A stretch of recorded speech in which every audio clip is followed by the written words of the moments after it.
Hello everyone. आज हम लोग बात करेंगे Kepler's law of planetary motion.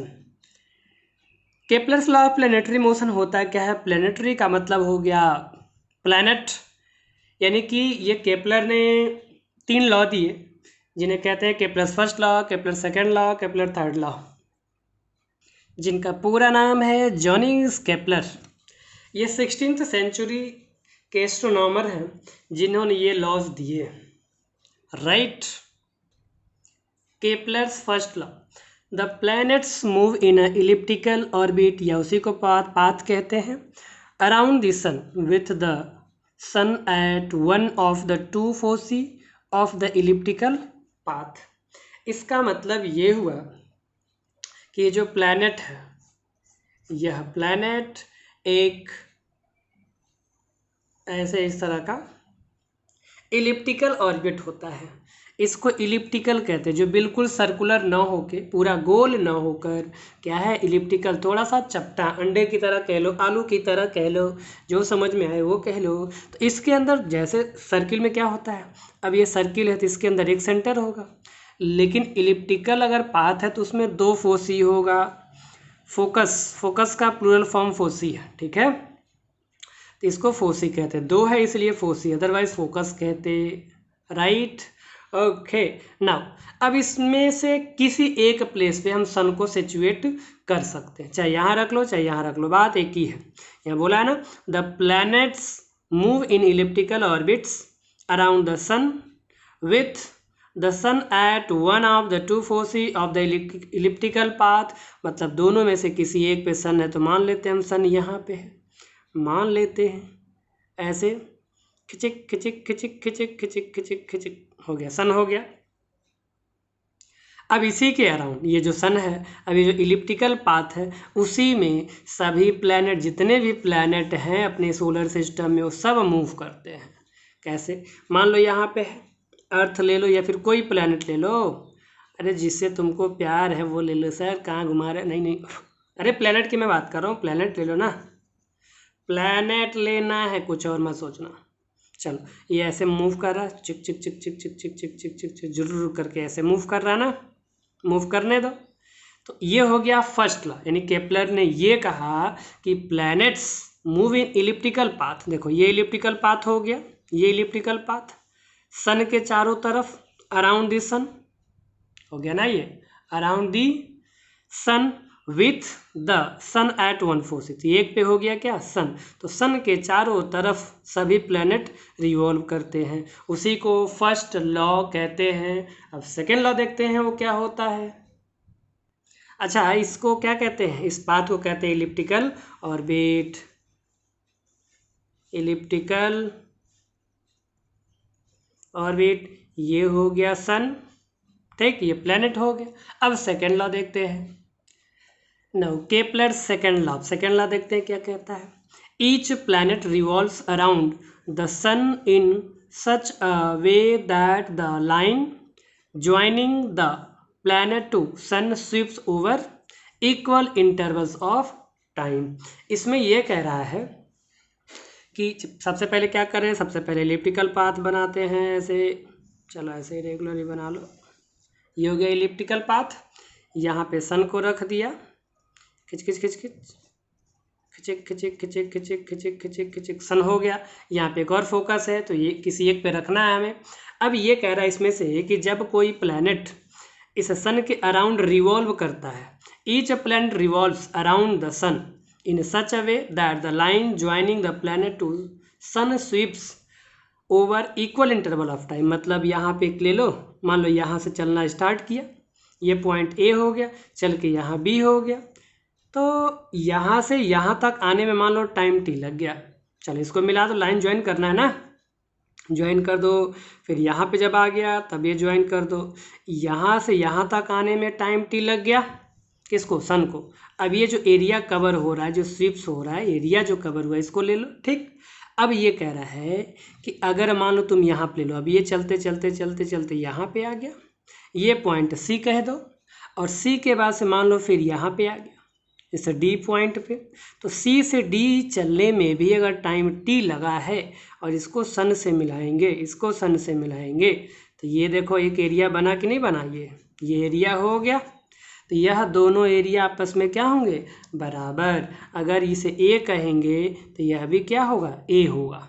नहीं समझे, चलो इसको A1 मान लो, इसको A2 कह दो, तो ये दोनों आपस में बराबर होंगे। कब कब और क्यों, यही तो बोला है केपलर सेकेंड लॉ में। जॉन केपलर ने यही कहा है कि जब किसी पॉइंट से सन के अराउंड अगर चलते हैं टी टाइम में, ए से बी तक पहुंचा है और फिर वही टी टाइम ले रहा है यहाँ सी से डी तक पहुंचने में, तो दोनों का एरिया आपस में क्या होगा, बराबर होगा। देखो each planet revolves around the sun, इसके चारों तरफ, in such a way that the line joining the planet, मतलब इस लाइन को क्या करो, इस प्लैनेट को ज्वाइन कर दो ऐसे, ठीक। Joining the planet to sun sweeps over equal interval of time, right. यानी कि ये जो एरिया होगा टाइम दोनों का सेम, तो दोनों बातें हैं, या तो कहो ऐसे दोनों का टाइम सेम है तो एरिया सेम होगा, या एरिया सेम है तो टाइम मस्ट बी सेम। तो this is second law of what, Kepler, यही केपलर का दूसरा नियम। अब तीसरा देखते हैं क्या है, केपलर्स थर्ड लॉ।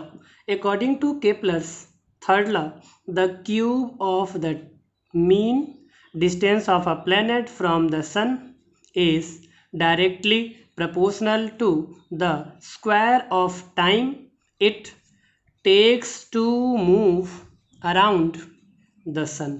इसका मतलब ये हुआ कि अगर ये ऑर्बिटल मीन्स क्या है, पहले इसको सन बना लेते हैं, ये सन हो गया। अब ये जो ऑर्बिटल मीन्स इलिप्टिकल ऑर्बिट है,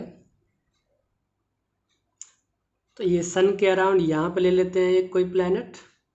अब ये प्लैनेट सन के अराउंड ऐसे मूव करेगा, मूव कर रहा, एक राउंड कंप्लीट हो गया। अब कंप्लीट हो गया तो उस पूरे जो टाइम लगा होगा इस प्लैनेट को यहाँ पूरा मूव करने में जो टाइम लगेगा उसे टी कह दिया, टाइम पीरियड। और इसके बाद से इसका डिस्टेंस ये मान लेते हैं क्या है, आर है। एक्चुअली ये आर जो दिख रहा है, जैसे जैसे यहाँ पे आएगा तो यहाँ पे कुछ और होगा, यहाँ पे कुछ और होगा, यहाँ प्लेनेट होगा तो कुछ और होगा। तो इन सबका मीन लेने के बाद से जितने डिस्टेंस सबका जब मीन लेंगे तो उसको आर ऐसे मान रहे हैं। ये R1, ये R2, यहाँ पे R3, ये R4 हो गया।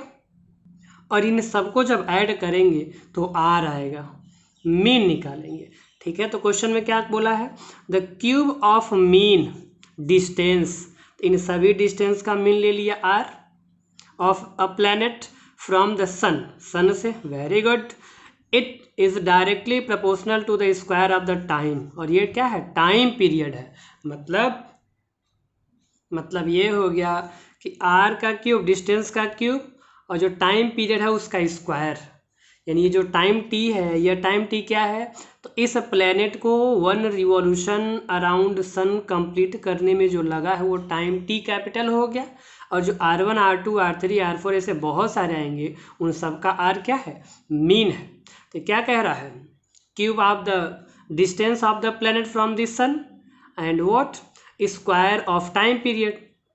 अब इसको जब सॉल्व करेंगे तो क्या मिलेगा, पहले प्रोपोर्शनल बोला, क्या बोला है, प्रोपोर्शनल, यहाँ बोला ना डायरेक्टली प्रोपोर्शनल, तो डायरेक्टली प्रोपोर्शनल का साइन लगा देंगे और ये हो जाएगा r cube is equal to, अब प्रोपोर्शनलिटी साइन को जैसे हटाएंगे तो एक कांस्टेंट आ जाएगा, उसको लिख लेते हैं, ये कांस्टेंट आएगा जिसकी वैल्यू फिक्स होगी टी स्क्वायर। अब टी स्क्वायर को आर क्यूब के नीचे ले आते हैं, तो r cube by T square is equal to constant, ये हो गया। इसी को कहते हैं केपलर्स थर्ड लॉ, इसी को कहते हैं क्या, केपलर थर्ड लॉ। क्योंकि अगर ये जो आर है ये तो फिक्स ही होगा, हाँ अलग अलग प्लैनेट के लिए ये आर अलग होगा तो ये टाइम भी अलग होगा। अगर जैसे मान लो जो हमारे सोलर सिस्टम में लास्ट प्लैनेट अगर उसका निकालते हैं तो ये आर बढ़ जाएगा तो टाइम भी बढ़ जाएगा। तो इस तरह से ये वैल्यू क्या देगा, R cube by T square, ये वैल्यू हमेशा फिक्स यानी कि कांस्टेंट रहेगी। This is Kepler's third law. और ये आर क्या है, R is what, mean distance of planet, mean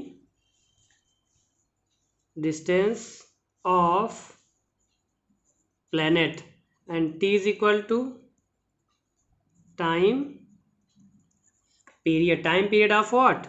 planet, time period of planet around सन,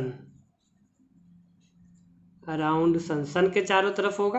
तो ये था क्या? Kepler's law of planetary motion, जो प्लैनेट सन के अराउंड रिवॉल्व करते हैं। अब इसके नेक्स्ट लेक्चर में पढ़ेंगे हम लोग इनवर्स स्क्वायर रूल। तब तक अपना बहुत ख्याल रखें। All the very best.